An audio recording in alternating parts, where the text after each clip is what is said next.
Hey guys, welcome back. I'm sitting here like a weirdo. Hey guys, welcome back to Triple F Shooting.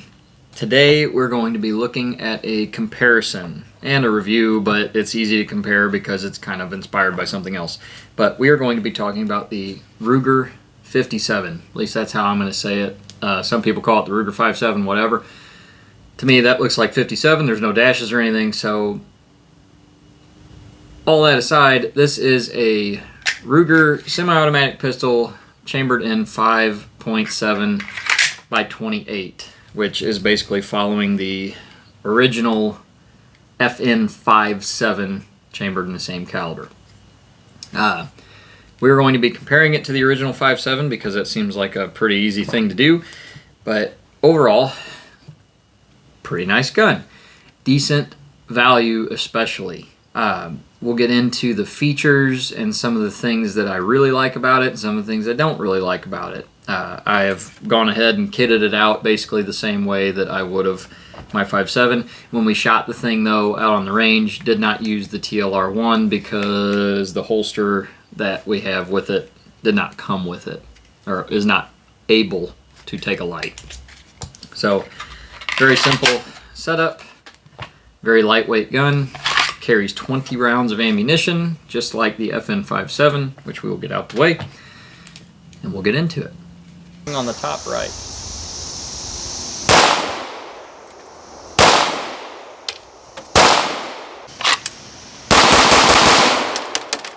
Those were better. It almost was like a primer pop. Like it just went pit.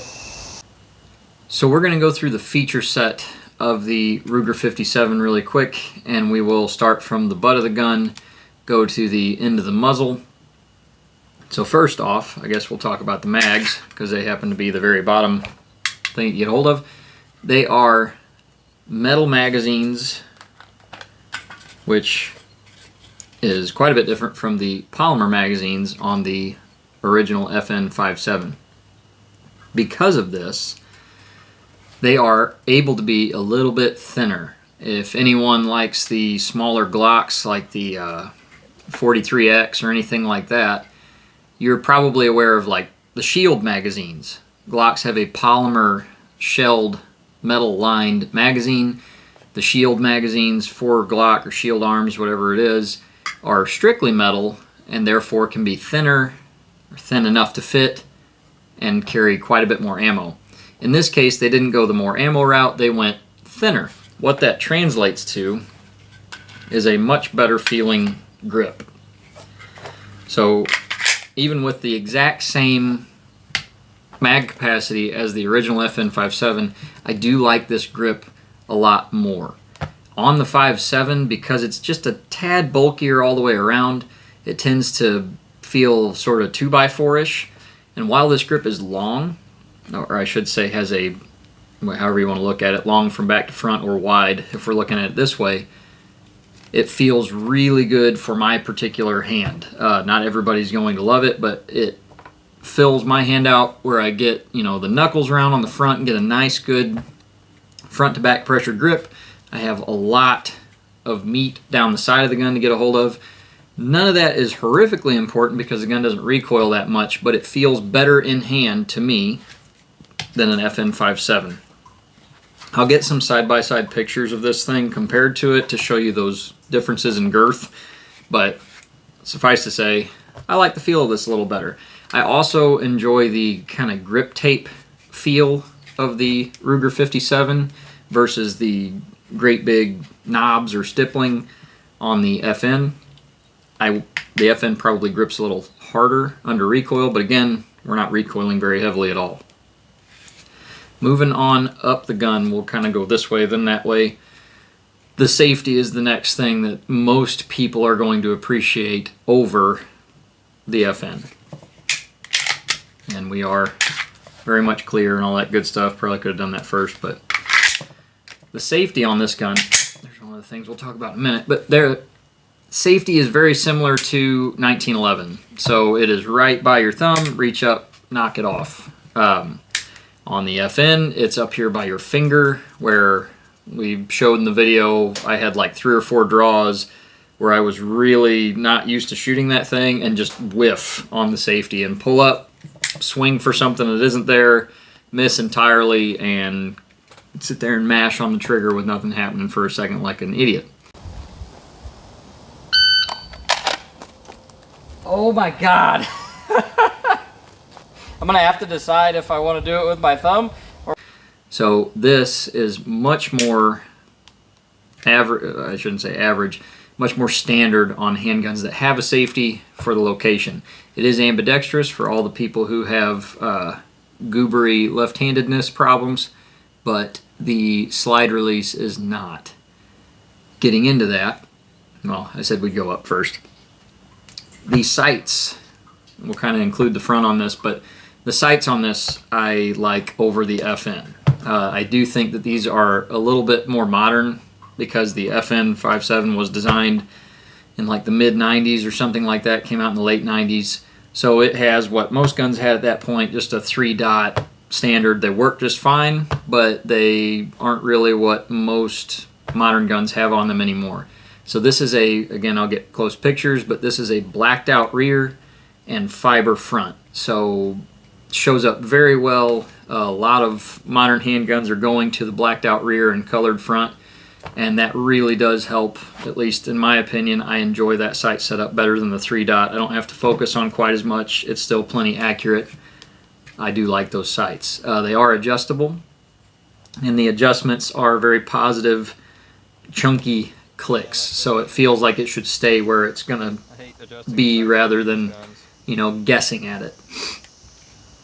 Moving down the gun that way now, I hate the slide stop. I'm all nervous. God. Or the slide release, whatever you want to call it. They shielded the thing and made it so that it's kind of hard to get to, which isn't a bad idea per se, but it's pretty small. Again, throwing pictures, and it takes quite a bit of force to release it. I don't know why, but I have to actually, I really have to, and we'll even get the mag out of there to eliminate the idea that I'm fighting this mag spring, but I have to get right on top of it. There is no such thing as just sweeping the side of it like I would on my Glock or on the FN or lots of other pistols I have. I have to like kind of move my grip, get on top of the thing, and give it some pressure. On my other guns, I just don't have to do that. You could absolutely train to it. It just is a little more, you need a little more precision than just sweeping the pad of your thumb up there and knocking it down. It's just fairly stiff. That may change over time. This is not my gun, so I might, you know, maybe try to get a report on it after a few thousand more rounds forever from now or whatever. But right now, that's super stiff. And when I did a couple of reload drills, it just really had to be worked on. Speaking of reload drills, we had a fun squib.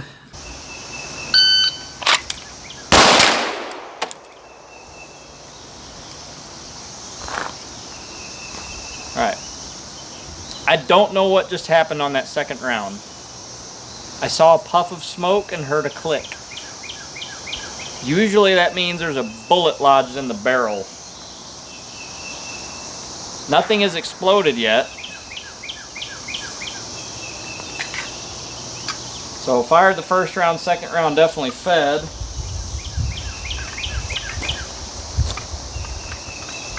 It almost was like a primer pop. Like it just went pit. That's not good. Uh-oh. Okay, so round definitely went. I think we might have had a crappy round from Federal, which is probably the first time I've ever experienced that in my life.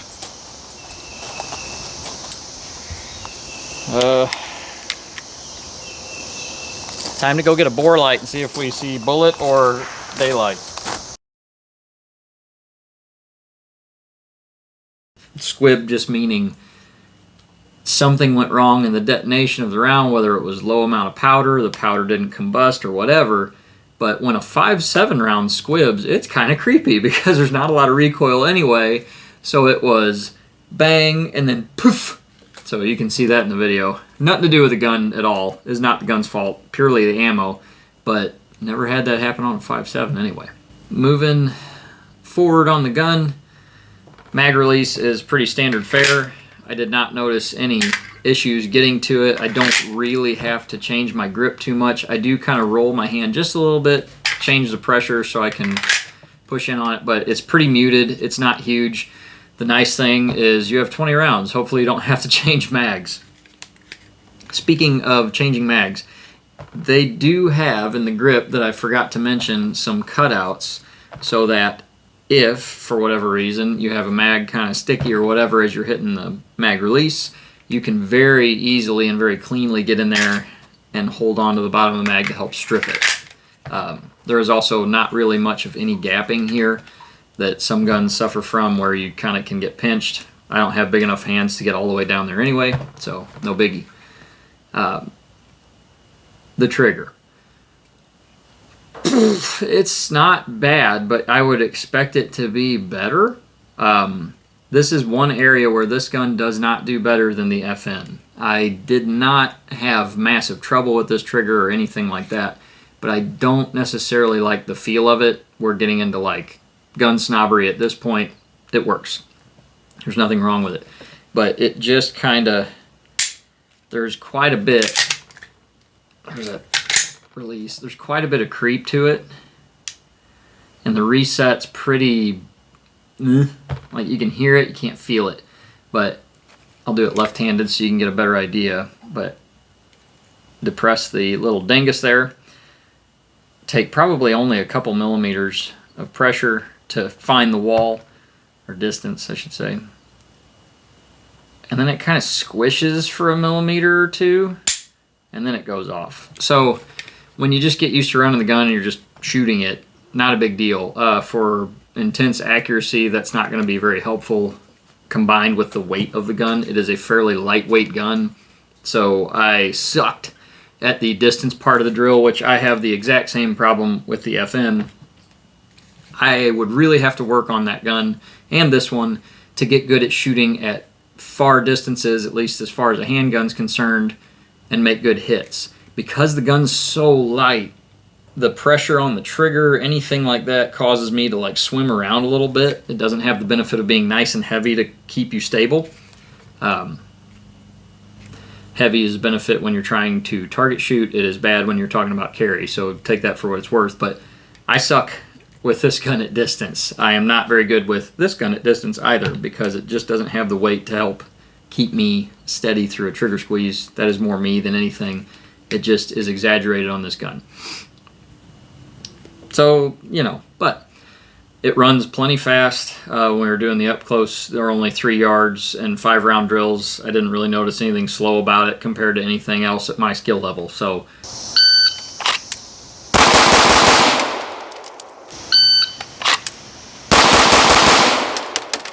those were better. Works just fine. Moving forward, you do have a takedown lever. We'll get into that in just a little bit. And then you have a large section of pick rail. You can put pretty much whatever you want. This is a TLR1, as you saw earlier, to get it in position where I could run it pretty well. It doesn't even go past the barrel of the gun. This is a fairly long piece, so enjoy whatever the crap you want to put on there. It'll hold it, no problem. Also should mention that the trigger guard is really, really large for gloved fingers, anything like that, you know, similar to the FN. And then you have some nice front slide serrations if you're one of those people that likes to get up front on the gun. The safety does lock the slide out, so you do have to take that off, but if you like to run press checks or just run the gun from the front rather than the rear, you can do that. You do have a window cut on top to take some of the weight out of the slide, so this thing does track fairly quickly and has pretty low recoil. And that pretty much covers it. We've already talked about the front sight. So, performance. It did well. I do like the grip better. This holster maybe isn't something I'm totally used to yet. It's just a regular old paddle holster. You throw it on your hip and run it.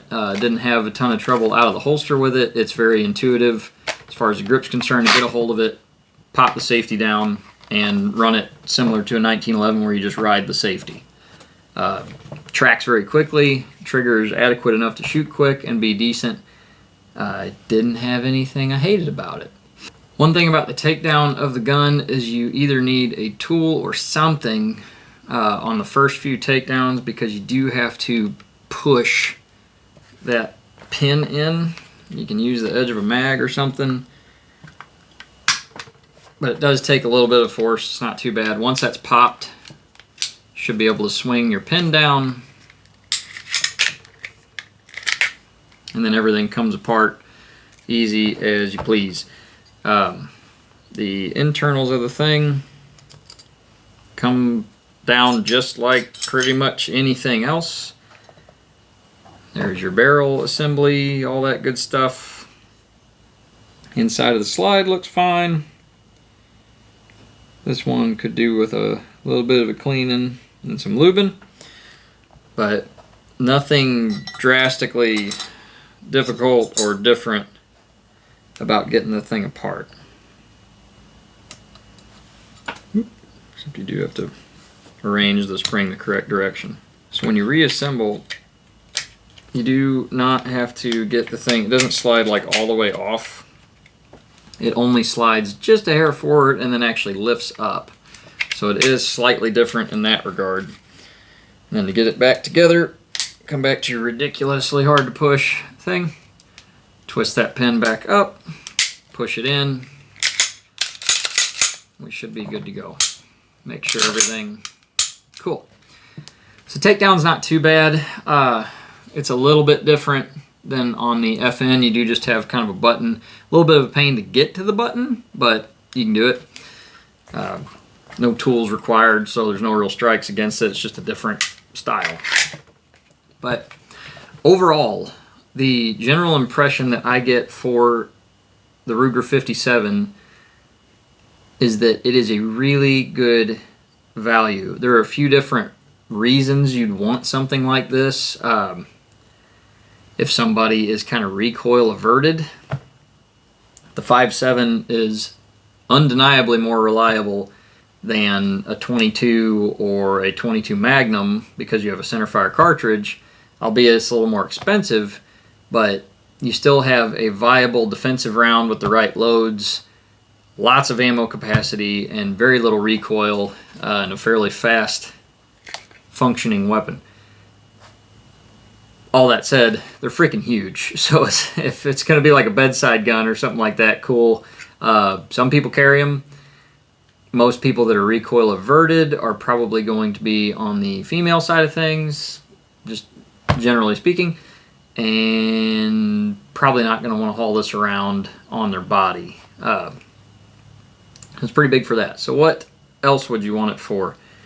As far as like a bopping around the property, your farm, whatever it is, if you've got some place that you like to go and do things out away from others or whatever, and you want something that could stop any kind of predator around where I live anyway, two-legged or four, this will do the job. It's lightweight, you have a lot of capacity, you can get some pretty violent rounds, and this is a good deal for that.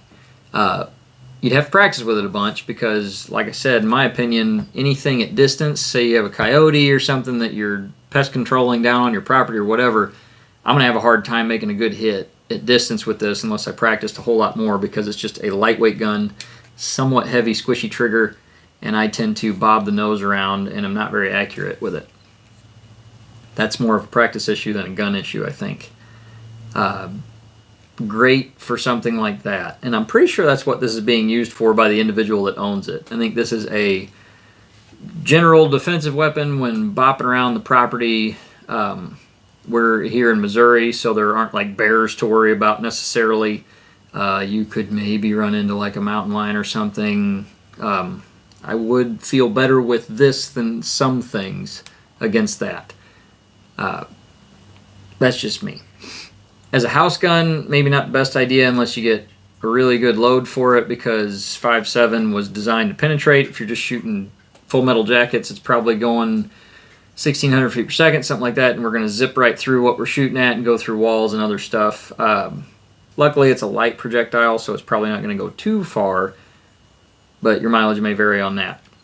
The final major perk of the Ruger 57 is that it is, in some cases, almost half what you'd pay for a newer FN57, the new MRD version. You can get Gen 2 versions for, sometimes $800-900, maybe a little more, used maybe a little less. But this thing new is usually floating around $700 or less. Functions really well. I had no reliability issues. I had a squib load that had nothing to do with the gun. That was the ammo, federal ammo at that. But as far as I can see, the price point and the general quality is where this thing really shines. I can't compare it to the new Palmetto, well, newish Palmetto State Armory Rock, and I haven't even touched or seen a Tisas 5.7 yet. But there's actually quite a few other brands that are making guns chambered in 5.7 by 28, and to me that's really cool because that means this stuff may potentially get cheaper.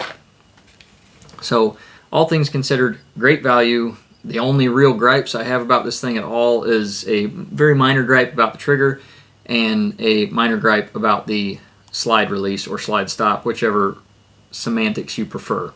Overall, I actually really enjoyed my time with the thing. It didn't take very long to get used to at all, and it functioned really, really well.